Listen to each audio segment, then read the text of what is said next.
dengan memuji Tuhan, tapi sebelumnya kita berdoa dulu. Mari kita berdoa. Sikap doanya kita lipat tangan, tutup mata, dengan sikap hormat kita datang kepada Tuhan. Mari Lause pimpin doanya. Allah Bapa kami yang ada di surga, mengucap syukur untuk saat ini kami anak-anak boleh berhimpun dan kami boleh duduk tenang untuk memuji, menyembah Engkau. Dan sebentar juga kami akan mendengarkan firman-Mu. Tolong kami, waktu yang singkat ini, kami dapat menyimak puji-pujian kami dan kami boleh mendengarkan firman-Mu. Ampuni dosa pelanggaran kami, dalam nama Tuhan Yesus. Amin. Mari kita puji Tuhan. Kalau ada bukunya, kalian boleh buka. 423, Bapa Surgawi Memeliharaku.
Lagu kedua, sebelum kita mendengarkan firman Tuhan, 421, Kau takkan tak kulupakan.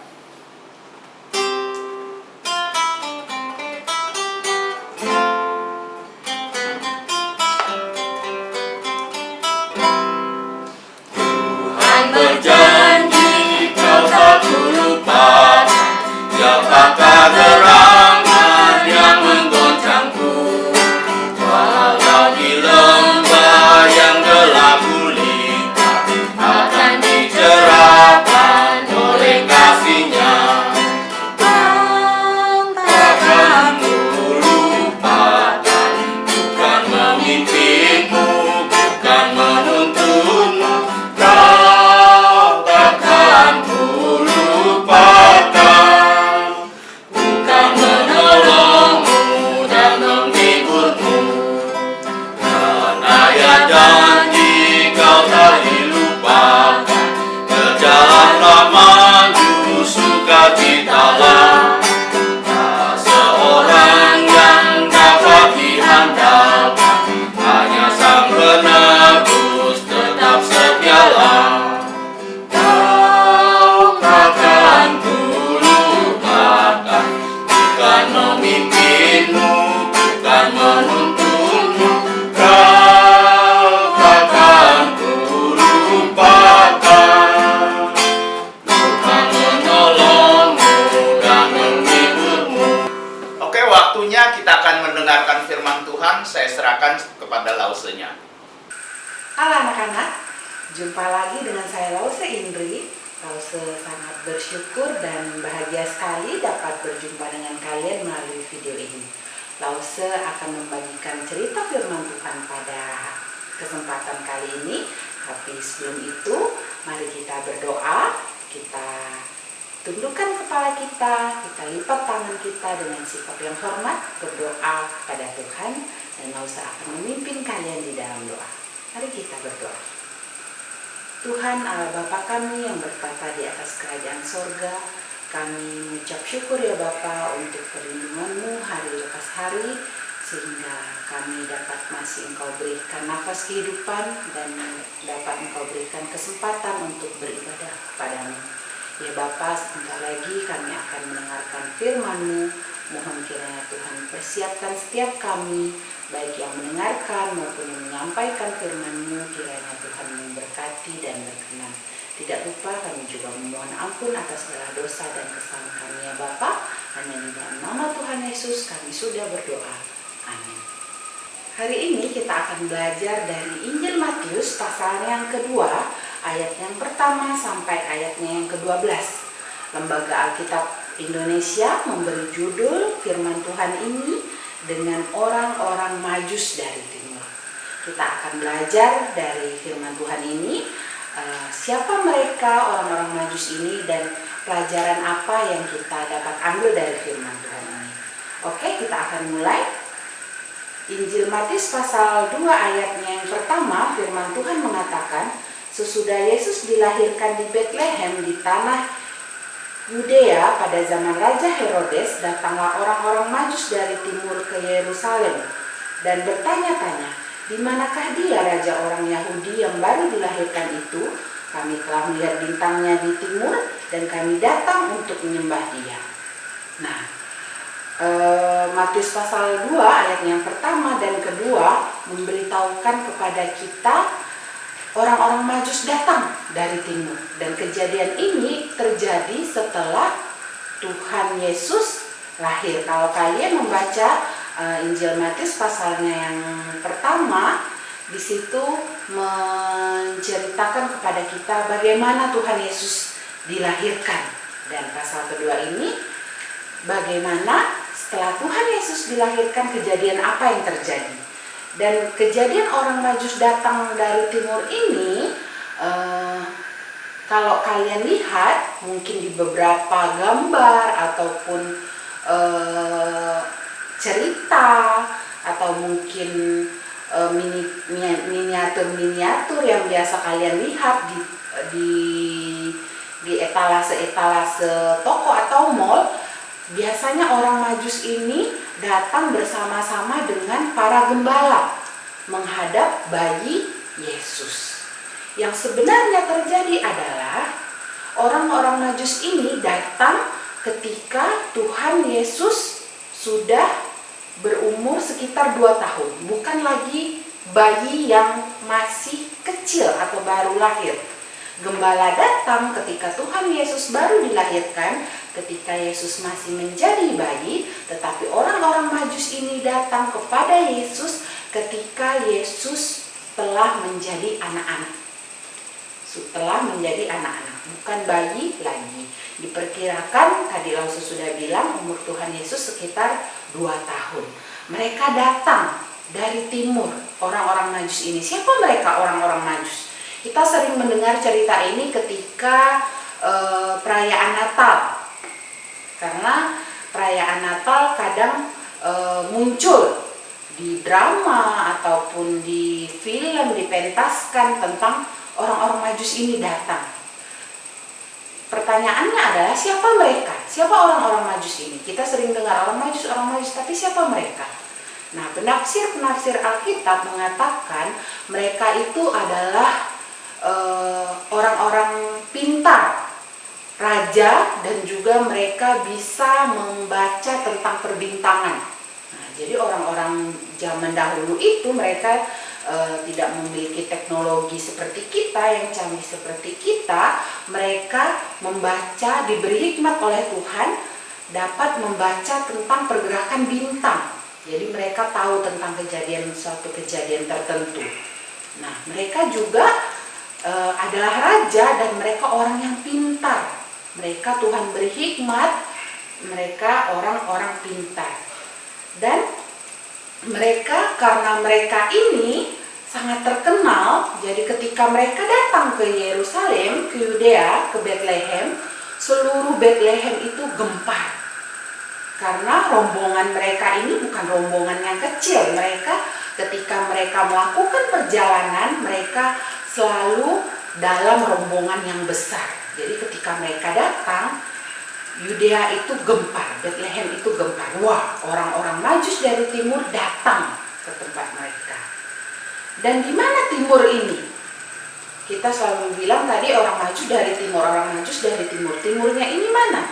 Timur dari Israel.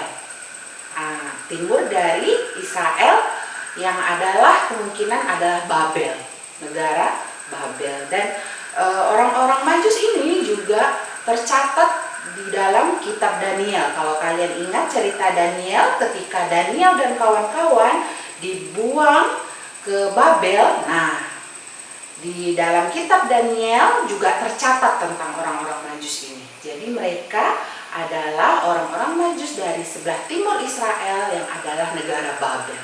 Mereka orang-orang yang pintar, orang-orang yang kaya, orang-orang yang memiliki kedudukan yang tinggi. Nah, makanya di ayat yang ketiga dari pasal 2, firman Tuhan mengatakan, ketika Raja Herodes mendengar hal itu, terkejutlah ia beserta seluruh Yerusalem. Pada saat itu yang memerintah Yerusalem siapa? Ayat yang ketiga, Raja Herodes. Raja Herodes terkejut dan seluruh Yerusalem juga terkejut. Mereka gempar karena tadi mereka kedatangan rombongan orang-orang Majus. Mereka bertanya-tanya, ada apa orang-orang Majus ini datang ke Yerusalem berbondong-bondong. Oke, ayat yang keempat.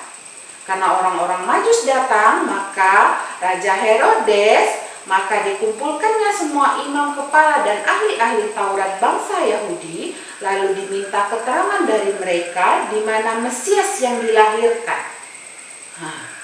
Di mana Mesias yang dilahirkan? Terus ayat yang kelima, mereka berkata kepadanya, rombongan para imam ini berkata kepada Raja Herodes, jawab mereka, di Bethlehem di tanah Yudea, karena demikianlah ada tertulis dalam kitab Nabi yang berbunyi demikian. Dan engkau Bethlehem, tanah Yehuda, engkau sekali-kali bukanlah yang terkecil di antara mereka yang memerintah Yehuda, karena daripada mula akan bangkit seorang pemimpin yang akan menggembalakan umatku Israel. Nah, kutipan firman Tuhan ini yang imam-imam sampaikan kepada Herodes adalah kutipan dari kitab Mikha. Kalau kalian di rumah sedang membuka Alkitab, kalian boleh cek kitab Mikha pasal 5 ayat yang pertama. Di situ dituliskan ayat firman Tuhan ini. Makanya Imam bilang ada tertulis dalam kitab Nabi. Ditulis di mana? Di kitab Nabi Mikha. Di sana tertulis. Jadi kelahiran Tuhan Yesus sudah dinubuatkan jauh sebelum Tuhan Yesus itu lahir ke dunia. Sudah ditulis, sudah dicatat, sudah dinubuatkan. Jadi untuk kita, orang-orang yang di dunia ini yang masih tidak percaya kepada Tuhan Yesus itu adalah orang-orang yang bodoh. Karena kenapa? Kelahirannya saja sudah ditulis, sudah dinubuatkan. Bahkan jauh sebelum dia lahir. Itulah Tuhan kita, Tuhan Yesus. Oke, kita lanjut. Injil Matius pasalnya yang kedua ayatnya yang ke-7. Lalu dengan diam-diam Herodes memanggil orang-orang Majus itu dan dengan teliti bertanya kepada mereka bila mana bintang itu nampak.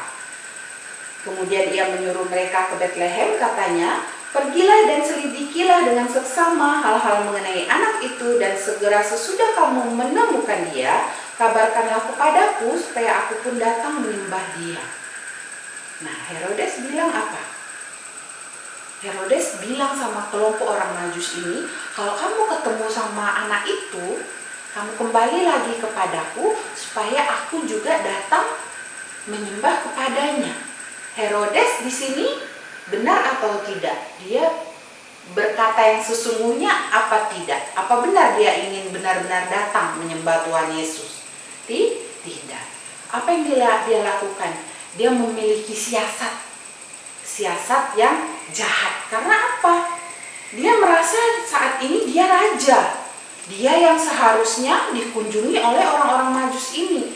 Dia yang harusnya disembah dan dieluluhkan, baik itu oleh seluruh orang Israel ataupun bukan.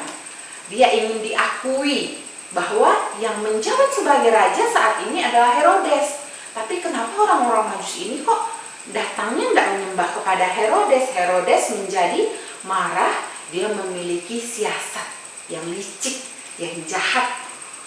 Tapi dia berpura-pura baik di depan rombongan para Majus. Dia bilang, kalau kamu sudah ketemu anak itu, kamu balik lagi ke aku dan beritahu aku supaya aku datang menyembah dia. Padahal tidak. Herodes ingin tahu siapa raja yang ingin orang Majus sembah. Kemudian Herodes ingin apa? Tentu saja dia ingin membunuh atau memusnahkan siapa raja itu, sehingga dia melakukan siasat itu. Tapi Tuhan berkenan dengan siasat Herodes? Tentu saja tidak. Sebenarnya cerita ini Lause yakin anak-anak sudah sering mendengarnya, mungkin dari tahun ke tahun, karena tadi Lause bilang cerita ini sering kita dengar pada waktu Natal. Tapi harus sering kita ulang lagi supaya apa? Kita semua dapat mengingat kembali, dan pasti banyak hal-hal baru yang kalian juga bisa pelajari dari setiap firman Tuhan yang akan kalian dengar.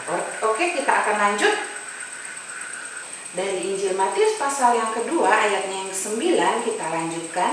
Setelah mendengar kata-kata raja itu, berangkatlah mereka, dan lihatlah bintang yang mereka lihat di timur itu mendahului mereka hingga tiba dan berhenti di atas tempat di mana anak itu berada. Ayat 10, ketika mereka melihat bintang itu, sangat bersukacitalah mereka. Maka masuklah mereka ke dalam rumah itu dan melihat anak itu bersama Maria ibunya, lalu sujud menyembah dia. Mereka pun membuka tempat harta bendanya dan mempersembahkan persembahan kepadanya, yaitu emas, kemenyan, dan mur. Nah, kita lihat di sini, ketika mereka sudah pergi meninggalkan Raja Herodes, mereka apa? Mengikuti bintang. Karena apa? Dari awal yang memimpin mereka itu adalah bintang. Tadi Lause sudah bilang di awal, orang-orang Majus ini adalah orang-orang yang pintar. Mereka dapat membaca atau tahu tentang ilmu perbintangan.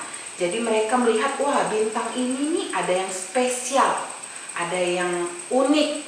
Nah, dan mereka juga mengetahui firman Tuhan. Jadi mereka mengikuti bintang itu, dan tadi mereka dari timur.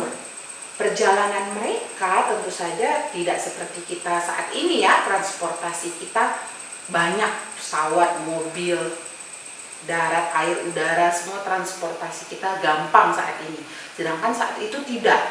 Jadi mereka berjalan, rombongan itu berjalan bersama para rombongan yang lain, bersama barang bawaannya, bersama perbekalan mereka. Jadi membutuhkan waktu yang lama. Makanya tadi Lause bilang di awal, mereka itu ketika datang menemui Tuhan Yesus bukan bayi yang baru lahir lagi, tapi sudah anak-anak. Sudah anak-anak dan sekitar umur 2 tahun. Nah, ketika mereka melihat Tuhan Yesus, apa yang mereka lakukan? Mereka bersuka cita. Karena apa? Karena tujuan mereka sudah tercapai. Mereka ingin datang untuk menyembah Raja, untuk menyembah Tuhan. Mereka datang dari jauh dengan waktu yang lama, menempuh perjalanan, pasti menghabiskan banyak tenaga, biaya, waktu, dan sekarang mereka sudah mencapai tujuan mereka. Jadi mereka bersuka cita, dan yang lebih bersuka cita lagi apa? Mereka dapat bertemu muka langsung dengan Tuhan Yesus yang adalah Tuhan dan Juru Selamat manusia. Mereka bersuka cita. Dan kita lihat tadi di ayat yang kita baca, ayat yang ke-11, mereka datang tidak dengan tangan hampa. Mereka bawa apa? Mereka bawa harta bendanya dan mempersembahkan persembahan kepadanya, yaitu emas, kemenyan, dan mur. Nah, di sini Lause ingin meluruskan sedikit, terkadang atau biasanya video ataupun gambar ataupun drama yang kita lihat, orang Majus itu hanya datang bertiga menghadap Tuhan Yesus. Bertiga. Itu mungkin karena ini persembahan yang mereka bawa emas, kemenyan, dan mur. Jadi kita berpendapat hanya 3 orang Majus yang datang menyembah Tuhan Yesus. Padahal tidak. Tadi Lause bilang di awal juga, mereka itu datang dalam rombongan yang besar. Bukan hanya 3 orang. Mereka datang dengan rombongan yang besar, dengan seluruh perbekalan mereka, dengan seluruh persiapan mereka. Makanya ketika tadi mereka datang ke Yerusalem, Yerusalem itu gempar. Herodes juga gempar. Nah, karena mereka datang dalam rombongan yang besar. Tidak hanya 3 orang Majus. Nah, apa yang mereka bawa tadi? Emas, kemenyan, dan mur. Barang-barang ini pada saat itu adalah barang-barang yang mahal, yang mewah. Emas bahkan sampai saat ini adalah suatu benda yang mahal, ada harganya, ada nilainya. Apa artinya emas? Kenapa mereka membawa emas? Emas ini adalah lambang bahwa Tuhan Yesus adalah Raja. Lambang Tuhan Yesus adalah Raja yang paling tinggi, yang paling utama. Itu kenapa mereka membawa emas. Itu lambang adalah Tuhan Yesus adalah Raja. Kemudian mereka membawa apa lagi tadi? Mereka membawa kemenyan. Apa kemenyan ini? Kemenyan ini melambangkan bahwa Tuhan Yesus itu adalah seorang imam. Kenapa kemenyan melambangkan Tuhan Yesus adalah seorang imam? Karena kemenyan digunakan oleh para imam ketika mereka akan berdoa kepada Tuhan. Mereka harus membakar terlebih dahulu kemenyan, wangi-wangian ini sebelum mereka menghadap kepada Tuhan. Itu adalah pekerjaan imam atau tugas imam untuk berdoa kepada Tuhan. Dan kemudian mereka membawa mur. Kenapa mur? Karena mur melambangkan Tuhan Yesus yang nanti akan mati di kayu salib menebus dosa kita semua manusia.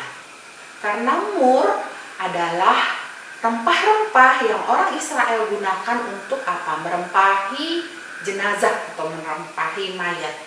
Itu mereka gunakan untuk merempahi mayat. Ini melambangkan bahwa nantinya Tuhan Yesus akan mati untuk kita manusia yang berdosa. Kemudian ayat yang terakhir dari pasal 2 yang akan kita pelajari, ayat 12. Karena diperingatkan dalam mimpi supaya jangan kembali kepada Herodes, maka pulanglah mereka ke negerinya melalui jalan lain. Orang-orang Majus ini, mereka adalah orang yang taat firman Tuhan.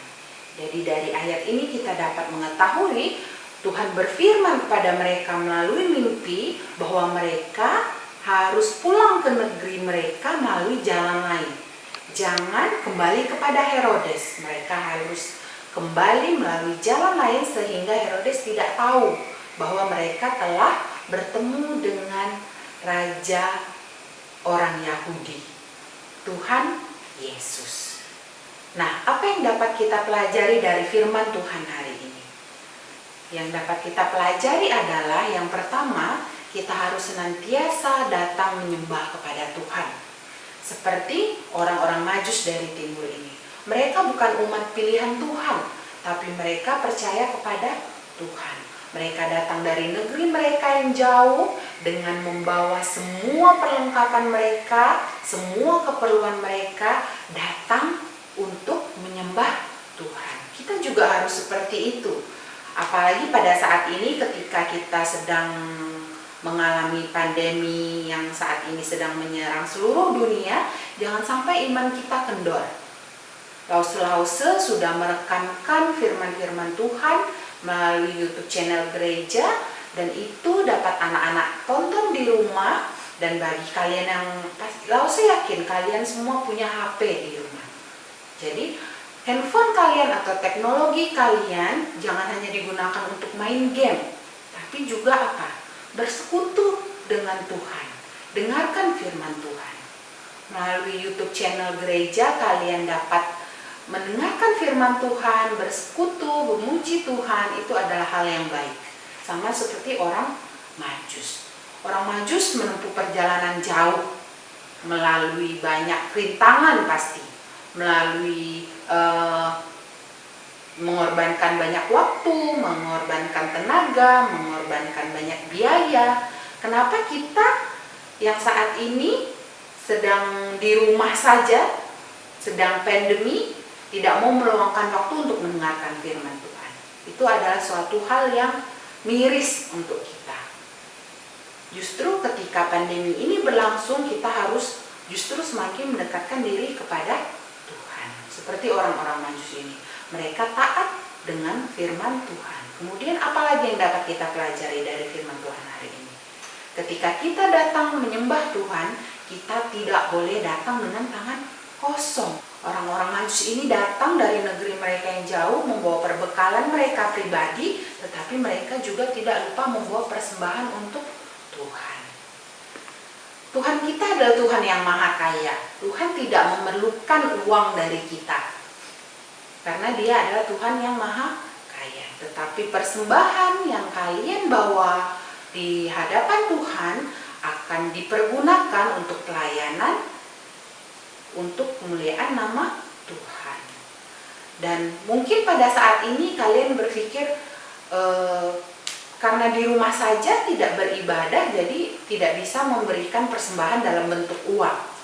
Kalian dapat tetap mempersembahkan diri kalian untuk Tuhan. Bagaimana caranya? Salah satunya kalian bisa melayani Tuhan dari rumah loh. Caranya bagaimana? Kalian bawa adik kalian, kalian bawa saudara kalian, kalian bawa teman kalian untuk bersama-sama kalian menonton video ini. Ajak mereka untuk sama-sama kalian beribadah kepada Tuhan di rumah. Itu salah satu persembahan kalian. Persembahan dalam bentuk apa itu? Dalam bentuk waktu kan? Dalam bentuk waktu, dalam bentuk tenaga. Karena itu butuh waktu, butuh tenaga, dan butuh biaya juga untuk membuka YouTube channel gereja kan? Kalian butuh kuota. Jadi itu juga suatu persembahan kalian untuk Tuhan. Dalam masa pandemi ini kalian bisa mengoptimalkan diri kalian untuk tetap melayani Tuhan dan mempersembahkan diri kalian untuk Tuhan. Pelajaran yang selanjutnya adalah kita harus senantiasa taat firman Tuhan. Seperti yang dilakukan oleh rombongan orang Majus ini di ayat yang ke-12 yang tadi sudah kita baca, mereka taat firman Tuhan. Melalui firman Tuhan yang mereka dapat melalui mimpi, mereka melaksanakan firman Tuhan itu. Mereka pulang ke negara mereka melalui jalan lain, dan mereka tidak kembali kepada Herodes. Mereka taat firman Tuhan, mereka tidak mentaati firman Herodes yang adalah raja pada saat itu. Kita juga harus senantiasa seperti itu. Kita harus beribadah kepada Tuhan, kita harus mendengarkan firman Tuhan. Untuk itu, saya harap setiap kita dapat terus mengikuti YouTube channel gereja, sehingga ibadah anak ini dapat memberkati setiap kita yang mendengarkan. Oke, firman Tuhan kita sampai di sini. Saya akan memimpin kalian di dalam doa. Mari kita berdoa. Tuhan Allah Bapa kami yang bertata di atas kerajaan sorga, kami mengucap syukur ya Bapa untuk pelajaran firman Tuhan yang telah kami terima hari ini. Kiranya firman Tuhan ini dapat menjadikan kami anak-anak-Mu yang lebih lagi taat, percaya, dan dapat menjalankan firman-Mu dalam kehidupan kami hari lepas hari. Dan kami mohon perlindungan-Mu ya Bapa, terutama di tengah pandemi COVID yang sedang merajalela. Mohon kiranya Tuhan melindungi kami dan keluarga kami, sehingga kami dapat terus sehat. Engkau berikan kesehatan dan kekuatan, dan juga kiranya Engkau berkati dan sertai agar firman-Mu dapat terus diberitakan melalui YouTube channel gereja ini. Inilah doa dan permohonan kami ya Bapa. Tidak lupa kami juga mohon ampun atas segala dosa dan kesalahan kami. Hanya di dalam nama Tuhan Yesus kami sudah berdoa. Amin. Oke, demikian firman Tuhan hari ini. Saya harap melalui firman Tuhan ini anak-anak di rumah dapat semakin mencintai Tuhan, taat firman Tuhan, dan menjalankan firman Tuhan di dalam kehidupan kalian. Oke? Sampai jumpa kembali di video ibadah anak kita yang selanjutnya. Tuhan Yesus memberkati.